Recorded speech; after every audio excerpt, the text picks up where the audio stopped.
Hello, everyone. Welcome to episode 21 of SEO Tales. My name is Itamar Blauer. I'm joined by Craig Campbell, and today we're going to be talking about common website mistakes and mistakes that we see. And we've audited loads of sites in the past few months, and we just want to kind of compile maybe some of the most critical mistakes that we see time and time again from a lot of websites, and just give some tips in terms of how you can avoid making these mistakes. So, Craig, I mean, we see loads of different types of mistakes different sites have, but do you often find that certain websites that you've audited in the past, let's say, is there something that's more of a recurring theme, in the sense that is there like one thing that loads of people get wrong? And if so, what is that thing?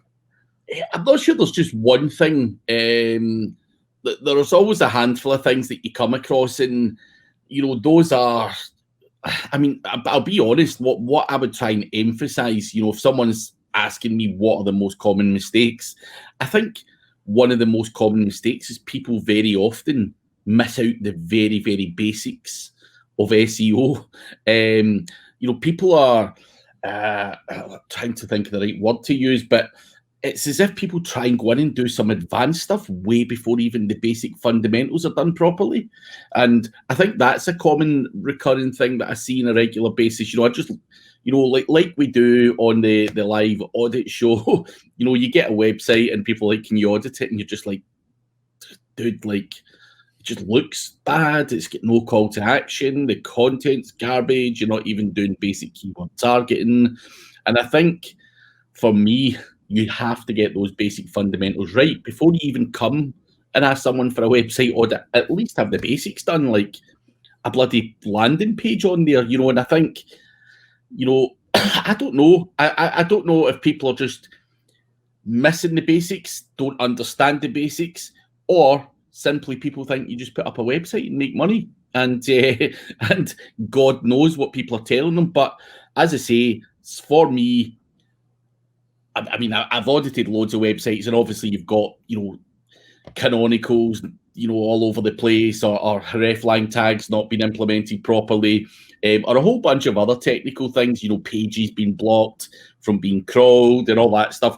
These things happen now and again, but I genuinely would say 9 out of 10 times when someone asks me to look at a website, I am expecting to see a website with duplicate content, no content, and no internal linking, no keyword targeting.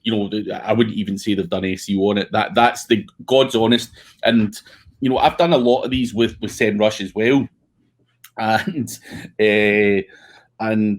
yeah, that's my opinion on it. But obviously you're starting to do it now, on the shows and whatnot. And what are you finding? You find that it's much the same?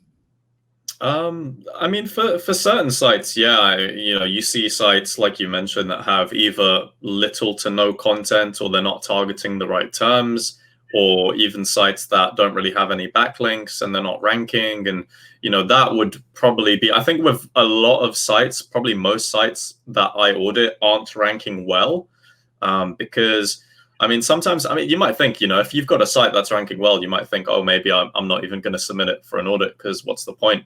But I think the thing that people miss out on is, if you even put SEO to the side and you think about marketing as part of a function of a company or of a website, you need to think, well, how are you actually marketing to your customers with this site? So we've seen some cases where people ask about how to monetize a site, for instance, and they have troubles with that. But a lot of times you might even see websites that they're not really even, they don't think about a funnel. So their content is not relevant to attracting their customers in the first place. And I think when it comes to doing an audit from an SEO perspective, it's much more likely that you'll see faults with these websites that haven't got that fundamental marketing aspect on their site. Because if you don't think about your customer, if you don't think about how you drive them down the funnel using or through your website, then you're obviously going to have problems in terms of targeting. You're obviously going to have problems in terms of your content. And then again, you'll have problems with ranking, because if you don't have the content, you don't know who you're targeting. then that's, it's kind of like you set yourself up for failure. And that's when you mentioned before, people rushing into more advanced stuff. I'd say get the basics done first, but before you even think of SEO basics, you need to think of the marketing fundamentals. And that's, how are you actually targeting your customers? How are you driving them down the funnel with this website? And so that's probably something that, I don't see it all the time, but I think these are the types of sites where you'll have the vast majority of issues. So it's like a bigger kind of project to help fix that. But you just see a lot of sites really with just poor content, no links, and stuff like Blake. So let me put it to you this way, right? So if, now knowing what you know, you've audited a ton of websites, you've been in the industry long enough to know what the right thing to do is. And obviously, I think a lot of that comes down to, prior to launching your business, what do you do? Because you've done it yourself. You've had your own website, and, I've given you feedback saying, listen, I think the name is horrendous, the logo's horrendous. And, people, throw stuff out there. So obviously you felt some kind of pain points yourself, with different people give you, and I know a number of different people have given you different options and opinions. If you were a new business owner just now, you had a bunch of money and the money's on the table, you roughly know what the business model is in terms of, say, drop shipping or whatever, right? That part's not important. What are the important things to get right first? Is it the planning and implementation of the website? Is it, where do people go wrong with this? Because are people just throwing up websites and then having to basically pay 2 or 3 times more, by the time they get it refined and retouched? Is there something you could advise people? You say, listen, guys, sit down with a web designer, actually go through what the funnels are, or what your thoughts are, or stuff like that. What would you change from, because you slapped up a website and people basically laughed at it and went, fuck's sake, it's it looks like a rock band, and you probably are like, cheeky gits, but there was a point to that. And maybe what would you say now from your own mistakes? Yeah, I think everything is an investment, and I think that as much as you might, or somebody might not want to kind of go full out and investing money into different elements, but you really do need to think long term.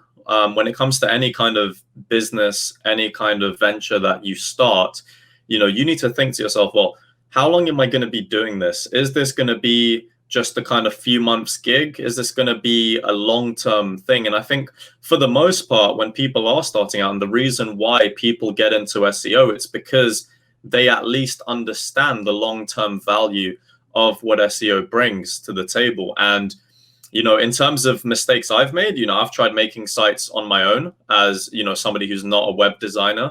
I didn't want to invest in somebody designing a site for me. So, when I did that, I'm not a graphic designer. I got somebody else to do a logo, but I don't have that, I don't think like a graphic designer. So the way that I thought a logo should be, for instance, might not be how it should be. So I think you need to figure out what your weaknesses are. And you need to go and get people and get assistance from people who do understand these topic areas, because you're not going to be an expert at every single part of, what compiles of a business. Like, for example, if you're not good at finance, then you hire an accountant to do your taxes for you and this, that, and the other. So it's the same thing, I think, with websites. So the website I've got now, I still made it myself, but it took a lot of upskilling on my end to really dig deeper and learn some new skills, so I could apply that. And that takes time. And if you don't have the time, you should pay someone to do it, because your time is worth something, right? So I'd say in terms of common website mistakes, again, leading back to the topic of this SEO Tells episode, is that, the mistakes that people make is really fundamentally down to them trying to cut corners. And you really can't do that in this day and age, because there's so much competition out there. And if you've got a terrible website, or you paid someone £100 to do a site that, doesn't function properly, and you can't put, there was one that I audited like literally last week, and you're not able to add text to a page. There was pages on the site where you can't even add text to it. You can't add content to it. So, you got to think, if my business is going to be here for the next 5, 10, 15, 20 years, you need to have that investment in there so that you've got the fundamentals. So sit down with a web designer, explain to them your process, sit down with a graphic designer, explain to them what your vision is. They can help you come up with some creatives. And then you kind of just get bits and bobs from each kind of department, and then you weave it in. And then obviously SEO would be the thing that comes after you've got the site already, after you've done the branding, because these are very important. And I was speaking to I think I was speaking to Andy Woolley, and he was saying, he's like, could a logo be worth £1 million? And he was saying, of course it could be, because if you're an airline and you mess up your logo, that's going to be on the planes. It's going to be inside, the terminals, inside the airport. It's things like that, and you need to really think of, what the value is of getting everything done correctly. So I'd say just do the fundamentals, and if you're weak at a certain point, find ways to get around that. Find people who can help you fill in these weaknesses, and that's. I've kind of gone off on a very, what do I want to call it? Like a very kind of like Arnold Schwarzenegger kind of inspiring fucking messages. But I think that's what it is, Craig. Would you say that's kind of where you see it, or anything different? Yeah, I mean, listen, we all make mistakes. We all have been hit in the pocket by our own mistakes. And I think, just the only thing you can really advise people is just don't, what you've said, don't think short term, don't try and cut corners, don't try and just slap up a website in Wix where you've got no real control over certain elements of your website and stuff like that. I would want full access from an SEO point of view. And what I think, and I know I'm going to probably say something here and people will jump on me for it, but I would probably want an SEO involved in the website building process, like just advising of what should and shouldn't be done. Because I think sometimes web designers, and I'm not saying this is the case for everyone, by the way, there's a lot of good web designers who fully understand SEO. But I think some web designers that I come across just don't understand or value SEO in any way. And some of the websites are good, maybe for paid search, aesthetically, they look really good. But from an SEO point of view, they're just no use.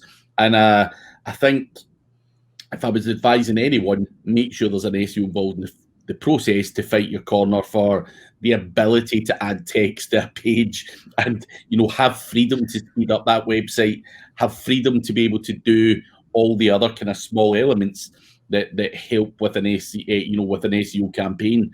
Obviously, if you go for a large e-commerce store, an SEO will want the ability to filter out all your kind of search strings and all the crazy other things that come on, product variations. We want to block that kind of stuff out, and stuff like that, because obviously SEOs are obsessed with how the search engines work, pages getting indexed and all of that kind of stuff, where sometimes I just feel that the web designers just don't give a hoot. They'll just, they're told to build a website that has 500 products on it, and they'll build that, and yes, 100%, they look real good.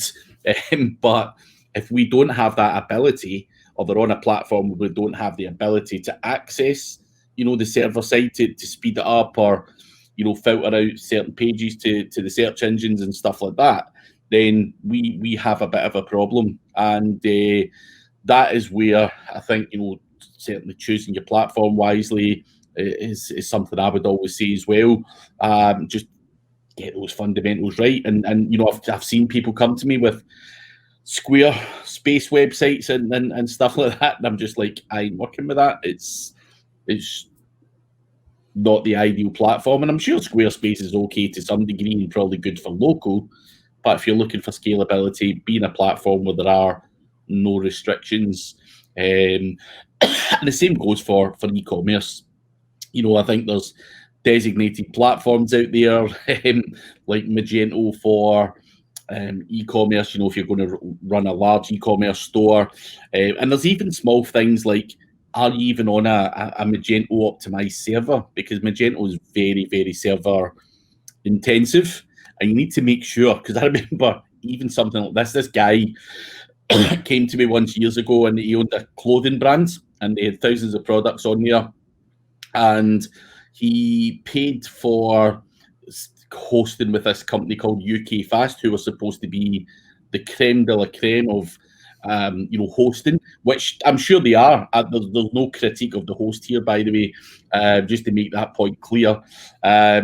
But the website was sluggish as hell. It wasn't working, and we did get it moved on to a Magento optimized server. But basically, the guy from UK Fast said to me, Craig, this guy is so tight, in terms of what he wants to pay, that he is running that e-commerce website for something that's smaller than a 16 gig iPhone. He said he's trying to run a business from something smaller. And that's what really stuck in my head. Like, if you're trying to run this big clothing brand that's getting thousands of hits a day, and you potentially get 20 or 30 people on the website at any given time trying to buy stuff, if you're trying to run that from a crappy little iPhone, of course it's going to slow down. Of course it's going to grind to a halt when 10 people are ordering stuff. And it's that message that the UK Fast guy said to me, and I was like that to the guy, listen, you cannot scrimp and scrape. You're going to have to get your finger out and actually pay the right money for the right server, because thinking cheap is just not physically going to work. And that's it. We're not here to ramp up people's bills. Sometimes if you want to drive at 120 mile an hour, there's no point getting out and buying a Corsa. And I'm not condoning driving 120 mile an hour. I know it's illegal to do so, but you're not going to bust the backside out of a Corsa that probably is only designed to go 120 mile an hour tops, to drive up and down the country or whatever. Different cars, different specs, different builds. BMWs or various other cars are built for hammering up and down the motorway. That's just what they are. That's their purpose in life. The same way as you've got cars for off-road and stuff like that. So use the right things for the right businesses. And I think, it is the equivalent of some salesman hammering up and down to London every day in his Corsa, burning the backside out of it, and it's going to blow up. And that's essentially what that guy was doing with the server. So even small things like that just have to be done properly. And I've seen it so many times, with just not just hosting, various other bits and bobs, and it all comes down to cost, and I get that as well. I've had real bad websites, in the past, similar to you, Tamara. I've built some of my own first websites because I didn't want to waste any money that I had on that stuff. Why would you? You're trying to, step up in the ladder and stuff like that. But I think if it's a real business venture, I think you do have to, in an ideal world, have some kind of capital behind you to get things right. Mm-hmm. And I think as well, it's a good point you mentioned, because think about how traditionally what companies would spend maybe 10% of their revenue on marketing. Yeah. So if you're like a £1 million business, and yet your website's terrible and you've tried to cut corners on that, it's like you think about how much more money you end up spending further down the line. And some of this stuff, it's either cheaper than hiring people. Like, for the cost that you have to hire someone, you could get a fantastic site, get somebody to do SEO for it really well, and it starts ranking within a couple years, it's top of the game. And I think some businesses, maybe this is more of a case back several years ago, but I think now more people understand the need for this kind of stuff and the need for websites to be functioning properly. I mean, obviously during a pandemic where, if people are stuck at homes, they can't go out to shop. So they're going to have to shop and spend their money online. And if your website, can't be run by, it's trying to be that thing you said about the 16 gig iPhone, it's just not going to do it. And you're going to find yourself losing a lot more money than, for what it's worth. So I think really you just need to, and that's why I said in the beginning, is that it's all an investment. So, in terms of common website mistakes, it is a common website mistakes where people miss out some of the fundamentals, not everything, They might just have one thing that they just haven't implemented properly or haven't, thought about or invested in properly. And that's really the reason why it's there. And I'd say the last thing I would advise people, especially if, they want their site audited or things like that, it's, try and do it yourself. Try and audit your site yourself. Try and look at it, look at different things, and get in your head or note down certain things that you think is wrong with it. Because once you do that and then you ask somebody to audit it, you can then compare and you've got more things to go with. And if you find some consistencies in terms of something that you found and someone else has found, then you need to fix that as soon as possible, because that can be a potential customer that's also going to notice this kind of fault about your site. So you sometimes need to check it yourself before you ask other people to. And it may sound tedious, but at the end of the day, it's in your best interest to make sure that your website is as good as it can be. So that's something else I would add. And before we wrap up, these common mistakes, you said there maybe people should try and audit their websites themselves. Give us some of the tools that you're using to audit websites. What are you doing, just in a typical 100-page website, nothing outrageous. So what's your process? What tools are you using? Yeah, so you can stick it into SEMrush in a site audit tool, get some quick analysis. You can put it into Screaming Frog as well if you want to get a bit more technical. Take a look at the URL, see if there's any major mistakes, if there's 404s or broken links, broken images, things like that. And then check the speed. So there's many tools you can use to check speed. So you've got the ones from Google, so you've got Page Speed Insights, you've got your GT metrics. There's just a bunch of things you can check. I mean, for in terms of tools as well, I'd say, and we've mentioned this in the past, you should invest in a tool, a paid tool that will actually help you if you are doing it yourself, or if you want to have your team using it. So SEMrush is really good for what it does. Ahrefs is also good for what it does as well. So you have loads of options there, and so that's right off the bat some of the stuff that I would do. And a lot of it is stuff you can do yourself. Even with Screaming Frog, you can use a free version if your site's not massive, and you can run a crawl on that just so you can get some just some analysis. And obviously you just gotta, if you do want to do it yourself, just look online, look for some online videos that describe or explain how to use these tools and this, that, and the other. So I'd say do that. Yeah, no, I think, I would use similar tools. What I would say to anyone is, if you're starting out and you're on a budget, SEMrush is probably your all-in-one tool that has a number of different tools within it to use. Not because, I do a lot of stuff with SEMrush. I just genuinely think, the 40 plus tools within it gives you the best start, in terms of doing your audit, doing your keyword research, doing your competitor analysis, and a whole bunch of other stuff. So tools do cost money, as Itamar says. It's probably wise to get one or two. You don't need tools that do the same thing. And Screaming Frog is also free for up to 500 URLs. And again, a great tool. And yeah, there's a number of different tools out there that you can use, but and a lot of them are free. The site speed ones, as well, as Itamar said. GT Matrix, Pingdom, all of that kind of stuff are free to use to give you a guide as to what's going on with your website, and the Google Page Speed Insights as well. So there are some free stuff out there, but in terms of data, crawlers and stuff like that, SEMrush is probably the one that I would purchase. Would you agree with that, Itamar, or do you think there's a better all-in-one just for a beginner, just trying to save budget, you don't have enough money for a number of different tools? Which one would you use? Yeah, if you're only limited to getting one tool, then like you say, SEMrush is probably your best bet for an all-in-one kind of thing, because they will have the most amount of features, and in terms of the broad range of different things you can do to a website. You can do your audits on there, keyword research, competitor analysis. You can look at your rankings. So for an all-in-one kind of tool, if you had to get a paid tool, then yeah, I'd agree with Craig.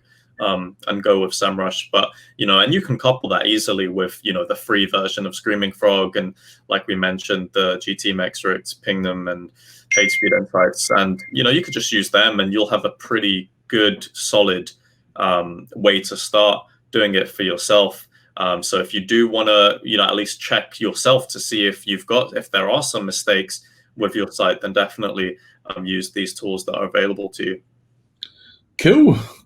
Well, I think that's probably the perfect place to wrap up the show. So hopefully those insights help you guys.